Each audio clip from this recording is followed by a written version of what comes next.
Anyone, welcome to this week's Bromsgrove and Droitwich Standard podcast. I'm delighted to have a guest who I've wanted to get on for ages, and he's here today. It's Alan Gormley from Bromsgrove Hockey Club, and his fame is he started walking hockey in Bromsgrove, which has since gone worldwide. Good morning, Alan. Good morning, Tristan. How are you? You all right? Yeah, very good, thank you. Now, it's very exciting. It's always been exciting from the start, hasn't it? And we're so proud here at the Standard to be involved with you as well and to be promoting this, because it's just been a phenomenon, really. How did you first get the idea about walking hockey? Well, one of our ladies decided that she was going to have to retire from hockey because she was finding it too much. And she said it's a pity there's not a walking football equivalent of hockey. So I went away and thought about it, did some research, and there wasn't one anywhere. So we invented it. It's brilliant, isn't it? It's a kind of light bulb moment. It was indeed, yes. So it started, how long ago is that now? It's been 2.5 years now. That's flown by, hasn't it? It certainly has, yes. So, I can't believe how far it's gone in such a short space of time. So you set up a pilot version first and got people to come along. We did, yes. We set up a pilot. We had lots of advertising through your good selves, thank you, through the Bromsgrove Standard. We got BBC Hereford and Worcester involved as well. Yeah. And I put lots of stuff out on social media, local schools that I work in as well. And we turned up, I was hoping to get maybe a dozen people, which would have been really happy. And we had 40 people turn up. So I was absolutely staggered. So there we are. And Imogen and Lorna from our team back in the day, they're not with us anymore. They've moved on to other things. But they went down, didn't they, to give it a go? They did, yes. They had great fun. They really enjoyed it. So I hope it wasn't playing hockey that made them decide to leave. I can't be doing all this journalism stuff anymore. I'm going to go off into PR. No, we've done all sorts. I've been on a load of police raids and chasing down boy races and stuff. And one of our other reporters, she was a beekeeper for a day. Okay. She loved that. She was a bit apprehensive, and then when she came back, she was buzzing. That's the joke I always use, but no, she literally was. But back to walking hockey. So yes, so you've got these 40 people, and did it? I mean, because when you start something like that, obviously you got to think of the logistics as well, haven't you? And will it work? Are there tweaks we need to make? Because how do you? Is it kind of the goodwill of the people that they don't suddenly start running and things, or how do you ascertain that level that you're playing at? It's very much trial and error. With the people that we had come along, we were fortunate that we did an amnesty at the club for shin pads and sticks. Yeah. So the people that came that hadn't got equipment could have equipment to play with. And we just basically tried it on a small pitch. We played lots of five-a-side games, and we watched people, what they did, what they didn't do. It tends to be self-regulating in that if somebody does run, people aren't slow to let them know they should be walking. Right, yeah. Politely, of course. Like when you make a fake call at the bingo. That's the one. And the old dears let you know. Yeah. So that's good. And then from Bromsgrove, where did it go from there now? Did it? Because it is now around the world, isn't it? It is, yes. I had some... being a sports coach, I've got a network of coaches around the world, and one of them was over in Australia. He said, "This sounds really great. Why don't you come over here? Because we're quite advanced in looking after older people." So I spoke to local businesses, people from walking hockey, friends, family relations, and we managed to raise the money to go. Before we'd gone, Dubai had expressed an interest, and that was on the way. Hockey New Zealand expressed an interest, and that wasn't too far. Once you've flown halfway around the world, it's what's another 3-hour flight? Just pop off there, yeah. Yeah, so we did our first experience of Dubai was playing hockey at 8 o'clock at night in 40 degrees heat and about 100% humidity, so that was interesting. But walking hockey was ideal for them, of course. Yeah. Then we flew on to New Zealand and met the board of Hockey New Zealand. Spent a couple of days with them. They were very excited by it. And then we flew over to Australia. Saw the chap that I'd been linked with to start with. While we were in the interim period between announcing it and doing it, we'd set some other areas up as well. So we flew from Brisbane up to Cairns. And then from Cairns down to Melbourne, where we were invited to meet the Chief Executive Officer of Hockey Australia. And he entertained us for a whole morning and was very excited and said, yep, we're going to have a go at this ourselves. So it was really going around the world more so than around the UK, wasn't it, at that time? Yeah, it was because we started quite slowly in the UK, but now we've got over 50 clubs that have had a go at walking hockey in England. We've got them in Scotland, in Wales. We've had people over from Ireland. We had one lady who's the development director of USA Field Hockey, and she flew over to the World Cup in 2017 down in London just to see walking hockey, and she liked it so much she took it back to the States. So walking field hockey. Walking field hockey. It does do in the way they call it field hockey. You're thinking, no, it's hockey and ice hockey. It's not hockey and field hockey. The hockey was the one first, I think, wasn't it? And then you got ice hockey. So call it ice hockey and hockey, not hockey. Yeah. So it's gone to all these countries. Now, what about in the UK? Have we got like leagues and competitions set up and things? Because surely that's the next stage. Yeah, that's the next stage. What we've done, there have been several tournaments organised, but we organise them on a festival basis rather than a tournament basis because we want to keep it quite friendly. And obviously, when people are playing a sport that's new, we're still evolving the rules. Yeah. People play different ways in different areas. We've got a standard set of rules, but as far as I'm concerned, if people are walking and playing hockey, that's fine. Yeah. No, I agree. I was just thinking like ahead. Obviously, as well, you'll need to set up walking hockey referee qualifications, won't you? If you go down that route. Yeah, that's right. I guess it'll have to be refereed in a different way. Or umpires, as we call them. Umpires. So walking hockey's got to this point now, so 2.5 years. I mean, if you just think about it, I mean, imagine drawing a globe or having a globe there and you just got the little dot with Bromsgrove to start with, and then you have to do this, a computer-generated one, and you see it spread across the world. And it's bringing people together, it's keeping people fit, and it's also, bringing a lot of joy to people. It is, and I think that's been the most rewarding part. The fact it's gone around the world is great, but the fact it's brought so much happiness to people. We've had people who've got very, very serious illnesses who've come along and said, it's changed my life. And really, that one person made the whole thing worthwhile. It's just incredible. And it's like you say, the first step is stepping outside your front door. And then the next step is obviously onto the pitch, isn't it? And they're doing it. And I suppose it's the social thing as well, isn't it, with a lot of these things as well. You get to meet people, because if people are sitting at home in isolation, they're not going to have a great quality of life, are they? So, and it can boost your mood. It's good for your mental health as well as your physical well-being.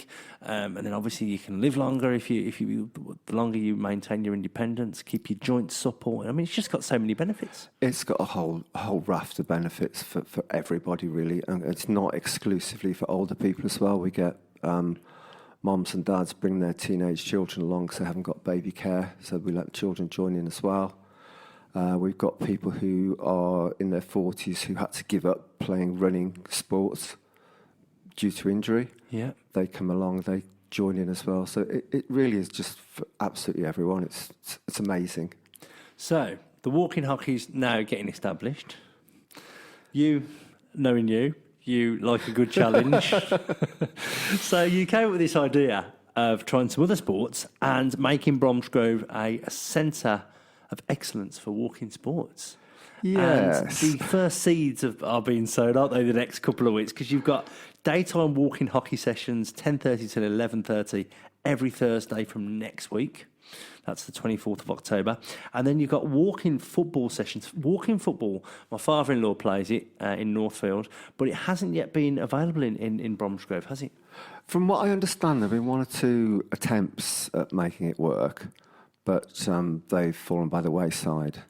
So I got in touch with the Worcestershire FA and said, look, can you give us some support to get this going? And I spoke to the Bromsgrove and Redditch Council too. The FA have been brilliant. They put stuff on their website, and we've been to meetings and things. The Bromsgrove and Redditch Council have bought us balls, bibs and cones to play with, because being a hockey player, I haven't got that kind of thing. No. I've got to learn to use my feet now. Jumpers for goalposts. That's what you Jumpers for need. goalposts. We do indeed. Yeah, so we're going to start that, and we've been fortunate through you actually helping us to get in touch with Bromsgrove Sporting, sort of main football club, probably one of our strongest football clubs in Worcestershire now. They're going to come along to the first session, and we're looking at doing partnerships. We've been speaking to the local sports centre. They're looking at doing things like dementia workshops for people and body composition tests, all thrown in for free as part of the walking sports package, which is phenomenal. Brilliant. It is phenomenal, isn't it? And so walking football, I'll just, before I forget, I'll let you know when those sessions are. It's the 22nd, so it's this Tuesday. It's 10:30 to 11:30. Every Tuesday from this one coming. And so Bromsgrove Sporting, a good community club. And I think when I spoke to them, they said they had tried it themselves before, but they didn't really have the uptake. But with your kind of network and the publication of obviously our paper and website and stuff, hopefully we'll get walking football, because it has taken off in other areas. So there's no reason why it shouldn't take off here, apart from the fact everyone's obsessed with walking hockey. No, I'm only joking. No. So walking football. So we've got that. And then there's more developments as well. Walking basketball's been discussed, hasn't it? Where are we with that? Yeah, okay, we'll start with walking tennis first of all. Yep. That hasn't really got established anywhere yet. No. There are little pockets of it around the country, and different people seem to be playing it in different ways. Yeah. So I spoke to our local tennis coach, James Griffiths, at Bromsgrove Cricket, Hockey and Tennis Club. Yeah. And he's really keen. And then you kindly put me in touch with the Droitwich Lido Tennis Club. Yeah, it's the Droitwich Tennis Club, and they do the free Droitwich Let's Play Tennis in Droitwich's Lido Park. Yeah. Because we helped them with the campaign, you see. We helped them raise the 40 grand that they needed to get the courts, because the LTA at the time said, we'll buy your courts for you, but they've got to be locked. And they were like, no, we don't want them locked, because we want people to be able to play tennis in Droitwich Spa whenever they want to. And they do a lot of visually impaired sessions as well. And that's what made me think of it and thought, I've got to put these in touch with Alan. And now they're on board as well. So it's extending to Droitwich and walking tennis, which you look at and you think, can that really be done? Because it's quite fast, isn't it? I know hockey's fast, but you could probably, I suppose hockey you can probably measure your passes a bit more, and I suppose that's what you'd do with tennis, wouldn't you? Yeah, certainly with hockey, if you don't measure your passes, they go for miles. Yeah. So it's a long walk to get the ball back. You have to your positional sense has to be better, and your passing has to be better. And with tennis, we're looking at different ways of doing it. So we might base it on some of the Paralympic rules. Yeah. So double bounces, for example, is one thing with a softer ball. So you can't buy any Poundland balls then, because if you ever bought a cheap tennis ball, you drop it on the floor, it just dies on the floor. Unless you stick a pin in it. Yeah. But we're also looking at, because it's exciting, because it's fairly new, we're looking at just playing till, if the ball's still bouncing, then you're entitled to play it back. Yeah. So we're going to give that a bash. And the guy that I've been speaking to, Neil Bates from Droitwich, he's very heavily involved in tennis participation across Herefordshire and Worcestershire. So he can see the potential for it growing right across the two counties. And Bromsgrove Tennis Club as well, and Droitwich, they've got such a pedigree as well of like normal, the normal speed version of the sport. They've got like champions coming up through the youth ranks and stuff. So they're both really established clubs. So if anyone can do that with your help, it's going to be them, isn't it? It is, yeah. So that's the tennis. That's great. They've ticked the box. I've got a meeting next week with Nick Husbands. He's the chairman of the Bromsgrove Cricket, Hockey and Tennis Club. But he is also like the lead figure in cricket. So we're looking at doing walking cricket. Yeah. Which I've had some quite cynical comments back. Well, isn't that what they do anyway? Which I couldn't possibly comment on. But I've seen it indoors. We went to a session where there were lots of sports on display, and it looks good fun. So we're going to have a bash at that as well. We've got walking basketball. John Miller, one of our local basketball coaches, we're meeting up soon. Yeah. He's keen to get that going. What about netball as well? Surely that would be... Yeah, it's funny you should say that. I'm speaking to a girl called Lindsay from England Netball. She's responsible for Herefordshire and Worcestershire development. We're meeting up on the 5th of November to have a go at netball as well. Yeah, so we've got... You just start racking your brains, don't you? Well, we've got hockey, football, tennis, basketball, netball, and like you cricket. say, there are some sports like bowls and stuff which are already walking and stuff. So. Yeah, and we've got... I'd like to get in touch with someone through the rugby club too, because there are versions of walking rugby now, which they tend to play a bit like tag rugby. Yeah. So that's really, that's a cool opportunity. But I don't want to go too quickly. Yeah, no. I want to establish things step by step. So we'll start with hockey and with football in the daytime. Yeah.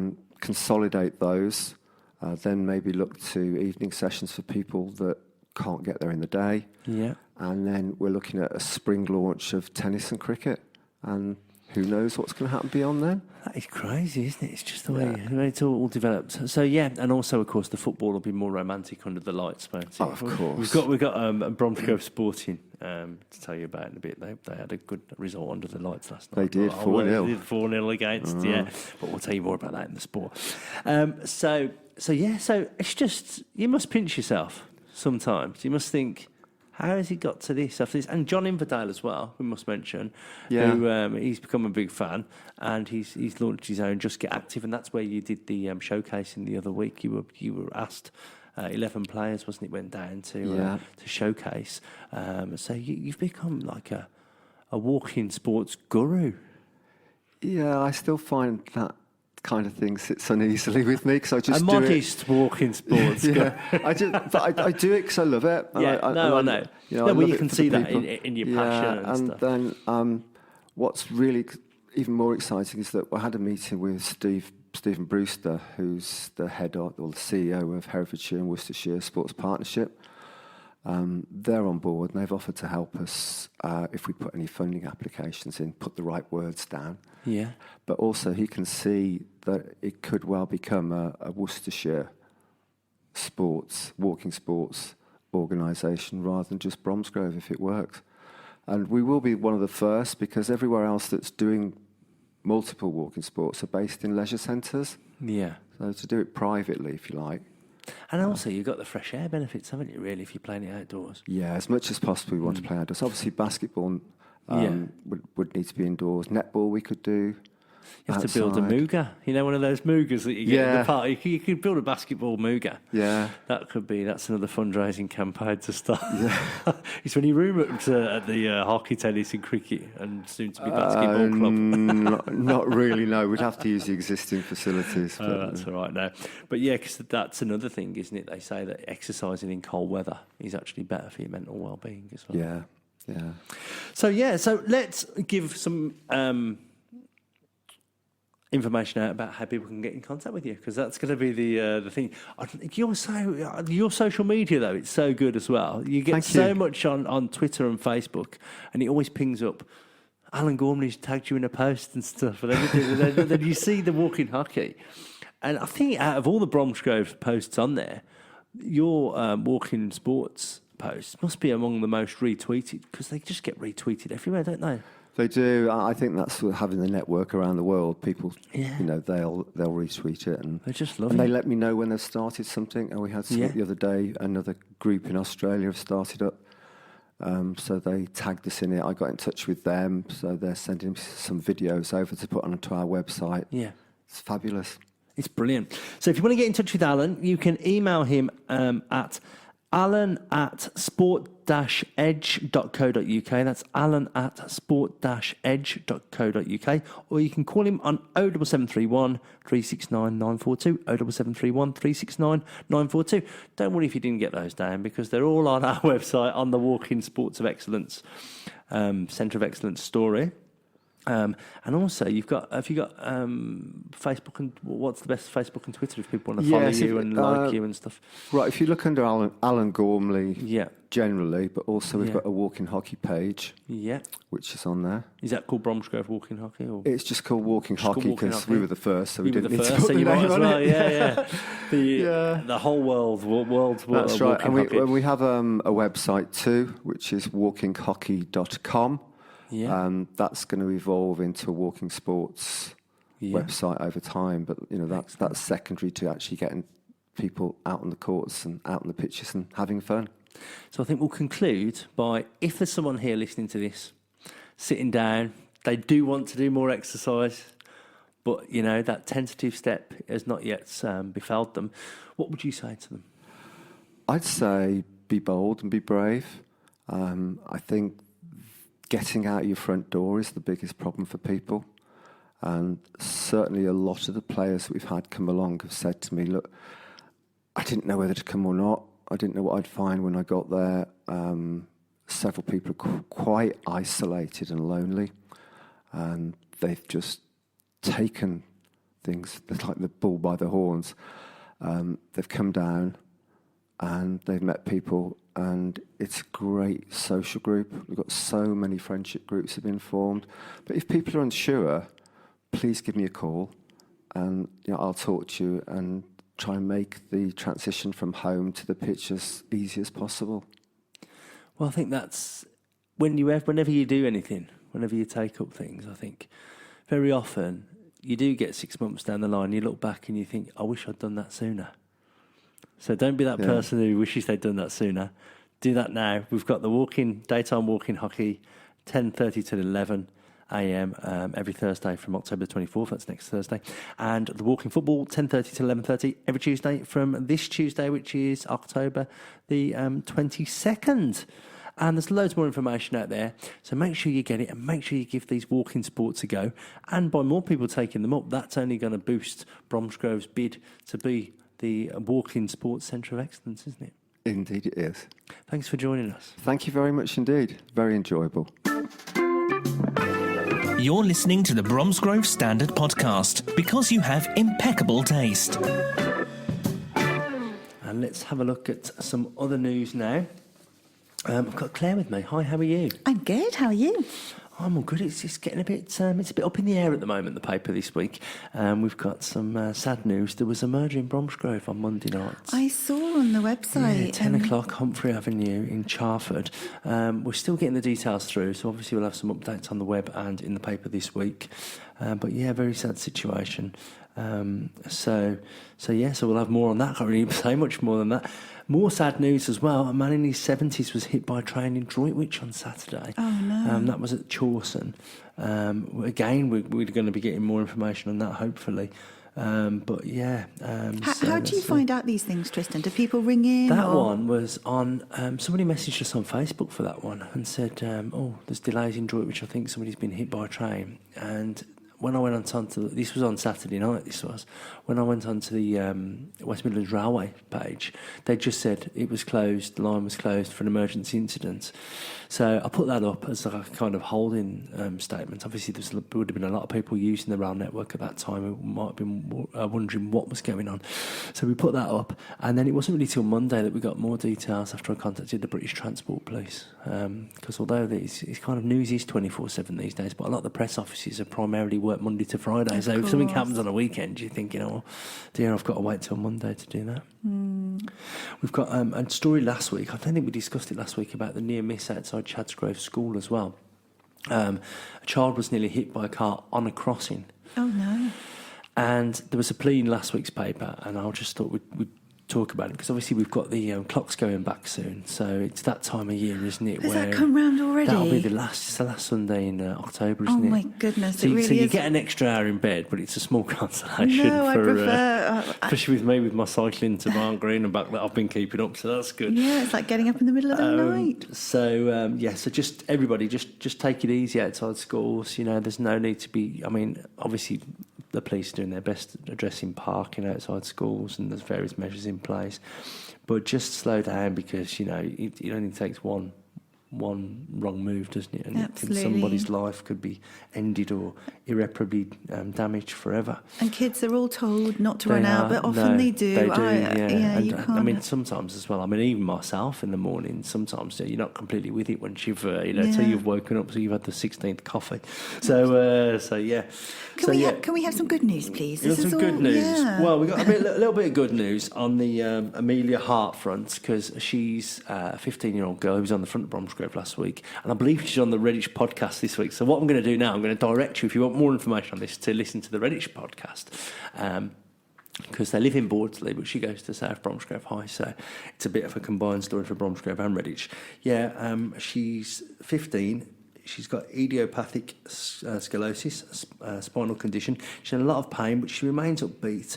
And despite what she's going through, she's an amazing footballer. When we put the story out last week, a lot of people were saying she's the best left-footed player I've ever seen. But when I was speaking to her mum was saying, she can play with both feet. So we've got developments there. Her family needs to raise £81,000 so she can get treatment at St George's Hospital in London, obviously very specialist treatment. And I'll tell you what we didn't know last week, we hadn't actually looked, on the fundraising page, her spine literally is in an S shape. Yeah. And her mum was saying she can't believe how she can walk, let alone play football. And she's in constant pain. Yeah, as you say, her mum was just in to do the Redditch podcast, and she was saying that she's, poor thing's in constant pain. And there is treatment available on like the NHS, but it's just having these titanium rods stuck in, and it solidifies the spine, and it's going to prevent her growth as well. Exactly. So. But this specialist treatment will be able to keep her happy and healthy and playing sport and doing all the things that she loves to do and grow like a normal person. Yeah. But also it's apparently really agonising, and it's at the moment it's already like constricting her lungs. Yeah. So she can't breathe very well. Chest and lungs, but they're £9,000, they were saying £9,000 in they've raised, but they need 81,000 to get this specialist treatment in a couple of months, so they're up against it. But what we were saying, we'd love someone like Robbie Savage to come in and save the day, or some amazing footballer. There's some footballers out there, and she's a footballing person. They're a footballing family, so it would be lovely if the football community could sort something out. Absolutely. So that's really good. We're hopeful for that. We're going to keep plugging away. You will be seeing the stories on our websites and in our papers until that £81,000 is raised.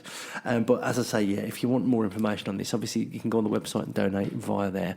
But if you want to hear more and you want to hear from Lisa, Amelia's mum, tune into the Redditch podcast. There we go, a bit of cross promotion, always good.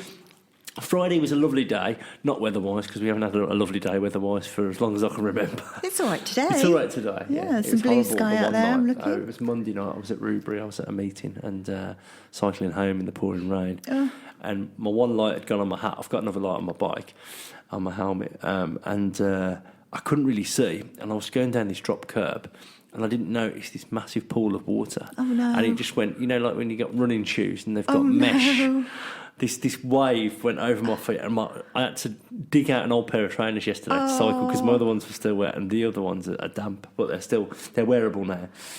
So I did that this morning. But Friday we went down to Droitwich. There's the Droitwich Mural, which is the most amazing thing.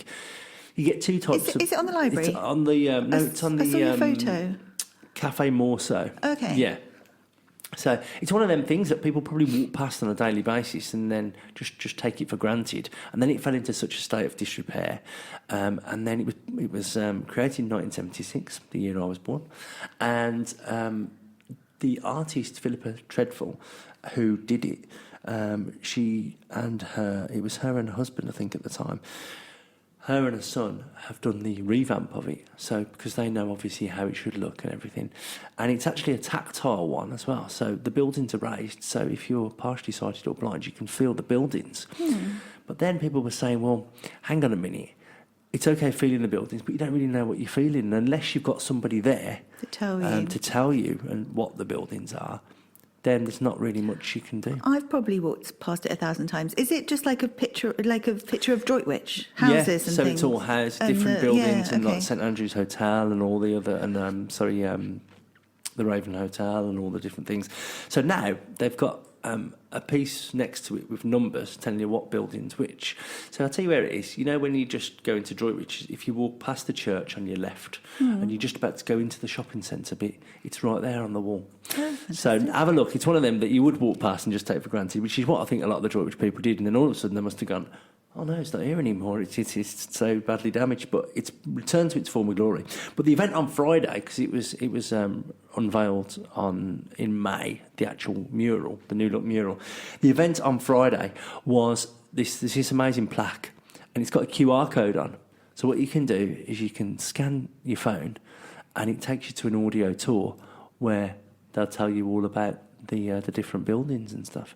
So what you can do is, if you're obviously, I mean, I said myself, you'll hear it in a minute in the interviews, I'm quite lazy. If I get to a castle, I love a good audio tour because it cuts out a load of reading, and you can actually look up at the buildings and explore while you're listening, you see. Whereas this, obviously, you can do that with this. You could look at the mural if you've got full vision, but if you're blind or partially sighted, as you're feeling the buildings on the mural, you'll be able to hear a little bit about them. This sounds amazing to me. Is this a new thing? Like, QR codes? I know QR codes have been around for a while, but are there like lots of historical places around the country? I don't know. We'll have to look into that. I know, because I just love that idea, and I've never done it. I just think it's such a brilliant idea. I used to love the old English heritage where they give you the little phone thing, and you could plug your headphones in. But I spoke to the Mayor of Droitwich, Helen Karakashian, who's the chairman of the Droitwich Arts Network. Not a sister of Kim. No, Karakashian, not Dashian. I spoke to her. She's the chair of Droitwich Arts Network, which led the campaign. And I also spoke to Alan Davey, who's a historian, who they said on the day, without him, it wouldn't have been possible. So let's hear from them now. And I'm here with Droitwich Spa Mayor, or Mayor of Droitwich Spa. I never know which way around it is. Mayor of Droitwich Spa, Tristan, if you don't mind. The Mayor of Droitwich Spa, Bill Moy, who is he's here to tell us a little bit about the unveiling of this a plaque, which will give us more information on the mural, won't it? Well, that's exactly right. The plaque gives a complete description of what's actually on the mural. And the innovative part about the plaque is you can offer your mobile phone up to it, and it actually gives you a verbal readout of what's actually on the mural. It's absolutely fantastic. And whilst I'm talking to you, Tristan, if you don't mind, I would like to mention the people of Dan, Droitwich Arts Network in the town, for all the wonderful work they've done in securing this mural for years to come. And with me, I've got Helen, the chairman of Dan, got that right, and the Droitwich Arts Network, which campaigned tirelessly, really, I think it's fair to say, to get the mural unveiled, restored first and then unveiled in May this year. And it's a beautiful piece. And now, as well as the beautiful piece, we have some information to go with it, don't we? We do. We've got a plaque. One of our members suggested that because the mural is ceramic and is tactile and is very textured, it would be good to have information for people who are blind. And because we've got the School for the Blind in Hereford and Worcester, and we do have blind people visiting Droitwich, it seemed a very good idea to have information on a QR code, because normally when people are blind, they normally have a sighted person with them, and once they've got the QR code photographed, they can listen to all the information on the plaque, and then they can feel the buildings that are being discussed. Yeah, because it's an amazing visual piece, obviously. It is. It's beautifully restored, and then by the actual original lady who did it 40 years ago. Yes, I know. It's incredible, isn't it? It's amazing. The Black Dog's Wells, yes, wasn't that's right. Really interesting. And she was delighted to see it up on the wall again. But our main trouble was trying to find who owned the wall, and that took a lot of organising and discussing and debating. But you're a tenacious lot, Dan. Oh, we are. Indeed we are. And you can't let a piece like this go to rack and ruin. No, and Alan Davey has been particularly... I mean, Peter Hawkins was very good at getting it all started. But then Alan Davey, the last 2 years, he's really tirelessly... He really has been writing, phoning, emailing, and just to get it back on the ball. And now, in this good state, and something to be proud of now for Droitwich. Yeah, well, not only proud of, you can actually tell which of the buildings it is, because yes. I suppose if you're a local, if you're a resident, you probably know the actual buildings, or you'll be able to hazard a guess. Yes. Whereas if you're new to Droitwich as well, I suppose it's not just... And we have a lot of new building projects and people coming into Droitwich now. A lot of new people who never saw these in their original glory. So they know it'll be a very useful piece for new people coming to the town to know, as well as visitors. Well, I think there is a danger, isn't there, if you live in a place, to say, oh, we haven't got this and this other area's got this and we haven't got that and that other area's got that. But whenever I bring, I mean, I'm from Birmingham, obviously, but when I bring, you wouldn't tell from the accent. I'm but born and when, bred in oh yeah, but your accent's a little bit different.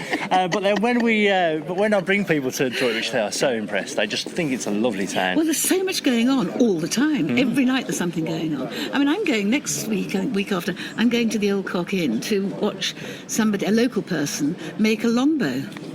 He makes longbows for the. We'll have to get that in the paper and on the website as well. Yes, it's fascinating. And it loves its history as well, doesn't it? Does, definitely. Yes, so, it does. So what would you say to people? Just come down and have a look. Absolutely, come down, have a look. And a lot of people aren't aware it's here, even if they come into Droitwich every day, because it is tucked away a little bit in the corner. But if they come to the Morceau Cafe, it's very close to that, and they can really enjoy looking at it. And also, I suppose, with the little bit of background information given on the audio files, then there will probably be information there that people from Droitwich don't know about it. More than likely, yes. So it's certainly well worth getting the QR code onto your phone and really enjoying the facility that we have here now for the mural. I'm here with Alan Davey, historian, I think that's a fair title, isn't it? Yeah, historian of Droitwich Bar. And we're at this beautifully restored mural, which was opened in May. And now this is the next stage. Tell us about the next stage. Well, the next stage is to perfect this QR code system. And the idea came from my wife. She said, why don't you do it this way? Because we were struggling with the project of letting blind people. The mural is tactile, and so people can feel their way around it, but there's nothing to tell them what it's all about. So we're going to have a Braille explanation. To get anything on Braille, that had to be a huge plaque and was going to be quite expensive. And my wife said, well, nobody blind is going to come round here and look at the mirror or even touch it unless you've got a friend with them who can see. So, because I suppose you need someone to explain what it is you're touching, I suppose. That's it, yeah. So it's all now on the QR code. So once you scan the QR code, then I believe it'll give you like an audio description of the mural. Yeah. At the moment, it's me telling the story of what happened, but that's going to be worked on and be more informative than it is at the moment. Okay, so it's a work in progress. Work in progress. The other thing is, will everybody's smartphone pick it up? It may not. I'll try it on this one in a minute. But I'm a bit lazy as well. I don't like reading loads when you go to these castles and things. And audio tours. If there's an option of an audio tour, I'll always have it, because it is a great way to... And it's always nice when somebody else is telling the story, isn't it? Yeah. I mean, we start off being taught stories as a kid, don't we? And so it is nice to be told all about it from an audio point of view. Yep. If you're interested in it, you need to know how to get further information. The other thing, of course, is to pay a visit to the museum, only just up the road. But that's already on, telling people to do that. It's already on there. And I mean, this mural, if people haven't been, I can't believe anybody hasn't seen this, because obviously if you've been to Droitwich, obviously people who are listening to this who might not have been to Droitwich might not have seen it, but it has got all the key points in the town, isn't it? Yeah, you'd be surprised how many people have lived in Droitwich for years and years and years, and you say, well, where do you think that is? And they don't know. So if you haven't seen the mural, and come down. And the good thing is as well, is actually this as well as the plaque, we've got this where it's like a number coordination, and it'll tell you exactly which building is which in this. I can't believe how beautiful it is. Like, they've done a brilliant job in restoring it, haven't they? Yes, they did. Yes. And well done to Dan as well, the Droitwich Arts Network, and yourself for this campaign. So there it is. So if you're in Droitwich, make sure you go and have a look at the mural. Or if you are blind or partially sighted, don't forget you can get the extra audio tour there, and hopefully that'll be used. Surely they'll have a website statistic thing where they'll be able to see how many people go on and use the audio tour. So hopefully that'll be used by lots of people. Now let's move on to sports. It's very obviously we've had sport in the first part of the programme, so let's go back to sport now. Bromsgrove Sporting. Best performance of the season, apparently, last night. I love the fact that we're doing so well. I thought Jason Cowley was our lucky guy, but we've got he's been scoring as well for Stevenage. Oh, we've been keeping an eye on him. I think he's got 3 goals in 3 games, but that's good. Good luck to the lad. But let's focus on Sporting. 4-0 win last night against Hensford Town, who were a massive force to be reckoned with. I mean, they did like giant killings in the FA Cup and stuff, and now they're playing at this level. But Bromsgrove Sporting, they were top of the table, Hensford Town, and Bromsgrove turned them over over 4-0 at home. This is amazing. And they had the highest attendance last night, 845 people on a cold Tuesday night. Wow. So that's really good. We had goals from Westwood after 19 minutes, Hayward after 55, Taylor after 66 and Gregory after 84.